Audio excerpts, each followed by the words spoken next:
Некоторые наши родители удобно эксплуатируют лозунг «Средства массовой информации якобы всегда против власти». Прямо, знаете, у меня такое впечатление, что никак упоение не проходит. Вот когда мальчик не наиграется в войну, он продолжает играть и в 20, и 30, и 40 лет. Замечено, да? Вот не наигрались все время, теперь продолжают работать, чтобы наконец наиграться вот обязательно, поупражняться, вот наконец-то разрешенная, так сказать, критика всех и вся, и якобы можно говорить все. Нет. Сама пресса в обществе тоже должна защищать общественные интересы.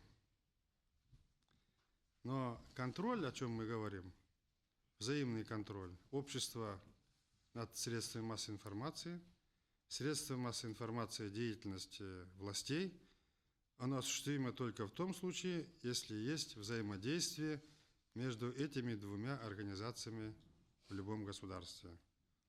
Что такое интересы общества, о чем мы говорим? В наших условиях интересы общества, каждого простого человека, гражданина многонационального Казахстана, наверное, сегодня более отчетливо видно нашей политической стабильности. Мы многонациональная страна, а потому мы не можем ни из уст политиков, ни в средствах массовой информации позволить разжигать межнациональную рознь. Иначе кровь, вон, видно все. Каждая пуля в войне стреляет в сердце матери, а значит семьи. Вот это первое право людей. Второе право людей – не разжигать межконфессиональную рознь. У нас 45 конфессий и религий.